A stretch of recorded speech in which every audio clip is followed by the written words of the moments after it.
Welcome, team players, to our first round draft coverage and breakdown of what happened here.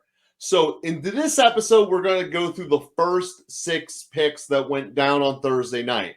Starting with Carolina taking Bryce Young out of Alabama, followed by Houston getting Stroud from Ohio State, then retrading up to get Arizona, where they take Will Anderson from Alabama, the edge rusher. The Colts take Florida's quarterback, Richardson. Seattle takes the first corner off the board and Devon Witherspoon from Illinois. And then the Arizona Cardinals trade back into the first 6 to get Paris Johnson Jr., offensive tackle from the Ohio State University. So, Bob, for me, there's some things that were really done wrong when I look at both the way the draft was executed and who was taken. I have a player that absolutely should not have gone in the top 5, and I have a team that's like, you're doing it wrong. So where do you want to start with this? Well, I would like to start with the fascination that I have with, and that I've always had, honestly, with the top 3 picks. Now, there's been a lot of things to say, and over time we learn if the top 3 actually is worth it in the long run. And there has been many years where it hasn't been. And, there has been some years where the number 1 pick is clearly better than everybody else that has come after them for like the next 20 picks or so. And so, perfect example. And so you look at this and you say to yourself, okay, are any of these players stand out, top notch? I'm going to run my franchise through these guys. And the guy that I've got lots of things to say, lots of question marks about, might not be the guy you're thinking of, but it's a guy that I'm just really invested in, really interested in, and it's Anthony Richardson. Okay.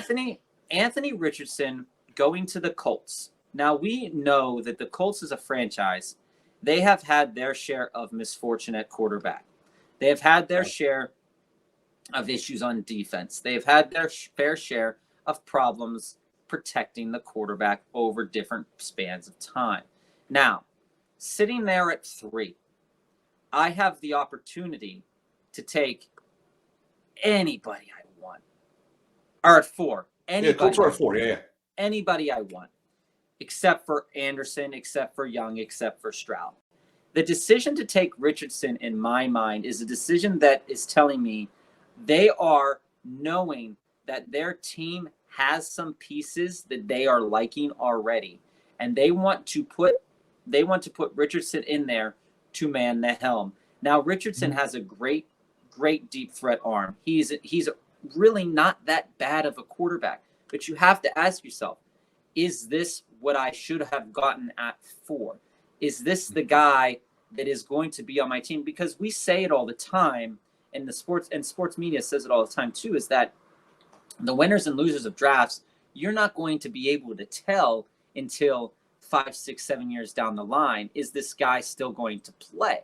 Yeah. And you can oftentimes tell before that, because you can tell they're a failure before that. Who you've passed up as well. Yeah. And in my mind, the Colts taking Anthony Richardson is a play to tell me that they are serious about where they want their future to go. They want their future to be in the passing game, because they would not have taken a quarterback that can throw a nice deep ball if they weren't confident in their skill set players. Now, do I think the Colts have the best wide receivers in the league? By far and away, no. They're pretty garbage in my mind. So it's very questionable to take a guy like Anthony Richardson, who is a project, on a team that is already a project. But the Colts understand that, I guess, and are probably understanding and knowing that themselves, I'm probably not going to win again this year, but I'm going to try my best, and this is going to be a good year for me to know if Anthony Richardson is the guy, because let's be honest, they don't have anybody else on the team. Well, they got JTT. No, I'm saying at quarterback. So, no, yeah. He's totally being their starter from day one. He has to be. And so this is telling me a lot about the Colts right now, and that they're making a decision, and they're saying, this is our guy. And I like when teams say, this is our guy, and they don't back down from it. Of course, they could back down from it a couple weeks later and say, this guy sucks. But I think that the Colts taking Richardson at 4 is actually a statement pick more so than a lot of other teams in the league, because they had the opportunity to go in multiple different directions with that pick.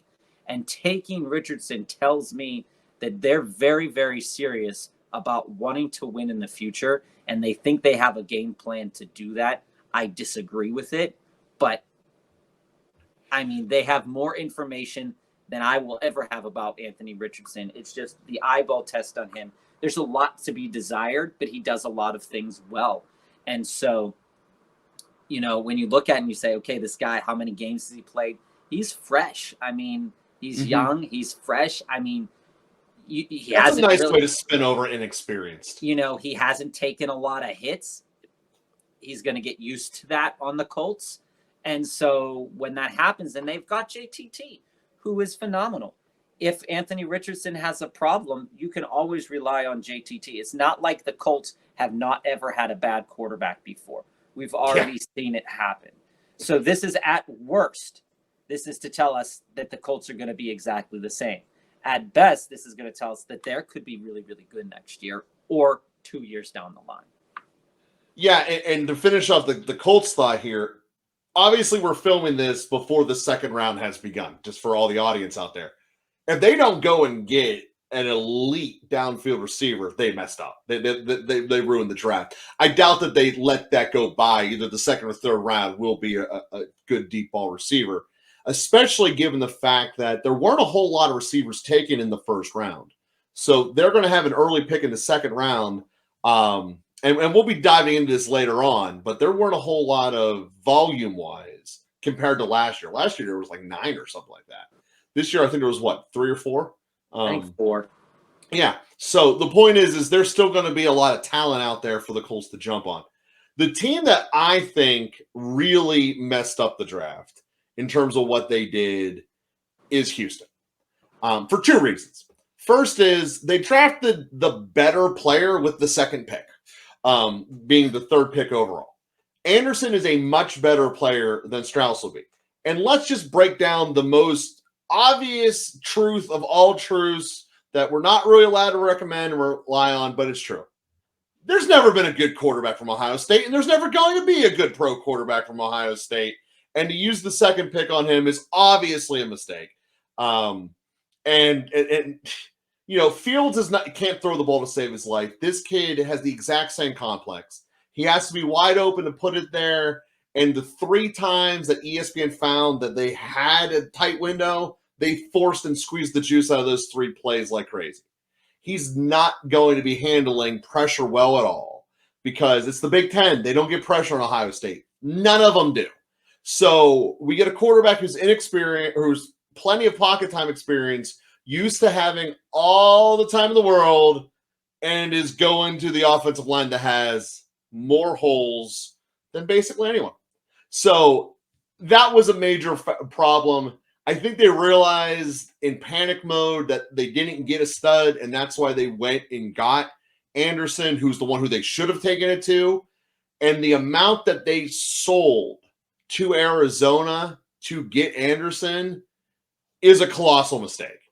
They gave a 1 next year, a 2 this year, and a 3 next year. All premium picks because you're Houston. It's going to be a top 5 pick. And you just gave them all away to another team who also will be in the top 5. And then the most baffling part of this, and this is the organizational decision that was wrong, was Arizona then gave it away again, trading back up to number 6. It's like they didn't realize they were getting 12 in return, and the tackle that they wanted wouldn't still be there at 12. Obviously.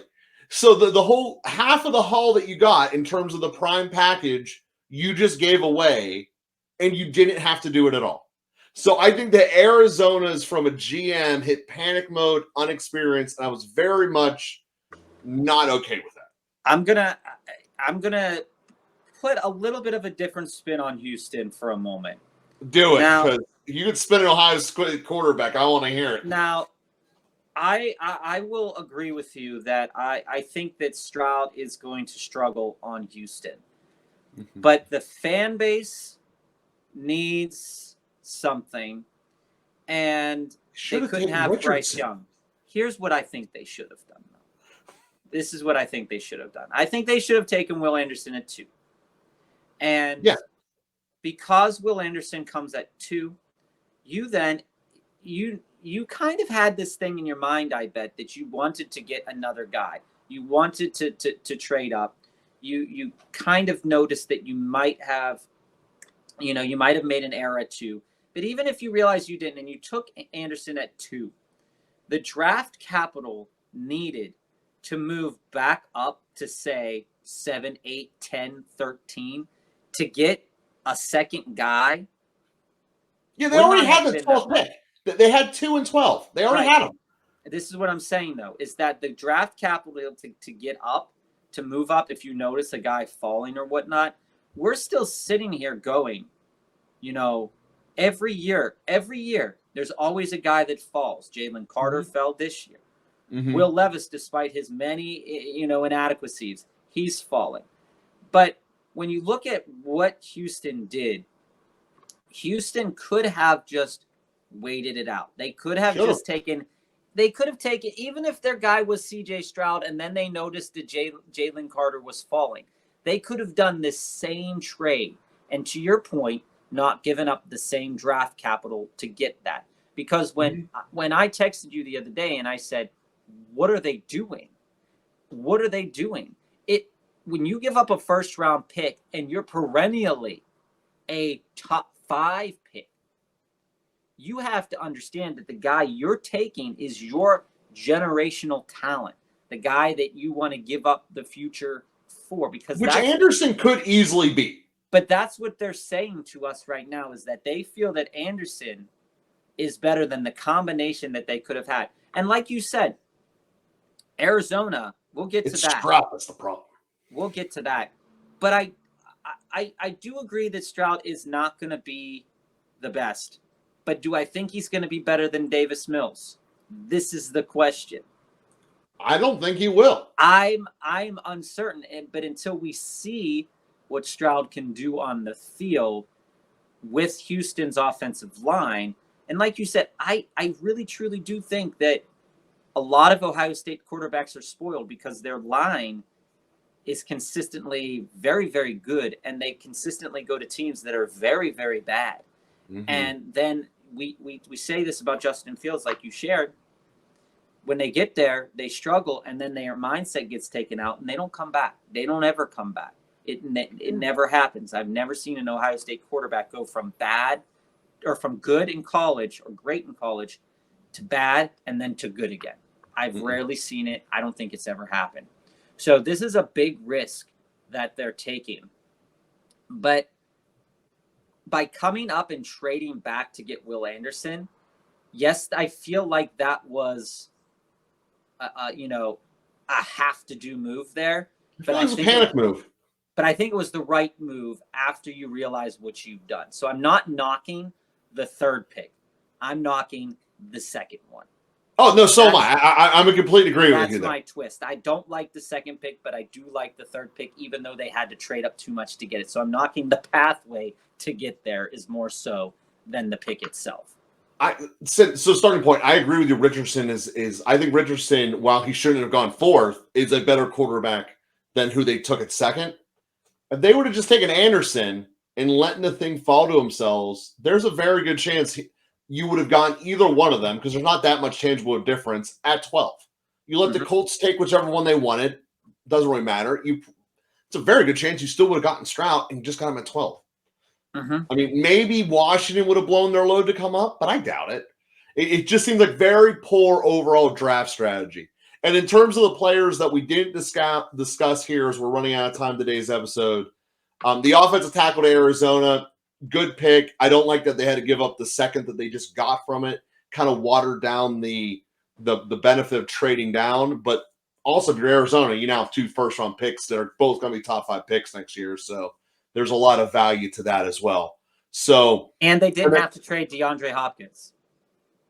Yeah, no players traded last night. Interesting. That was the talk of the town, that they might trade DeAndre, and they didn't have to do it. And I applaud them on not giving up on a star in DeAndre like they did. That's all right. His quarterback will get hurt and he won't get a ball thrown to him anyway. Bye, Arizona. See you next 6 picks tomorrow.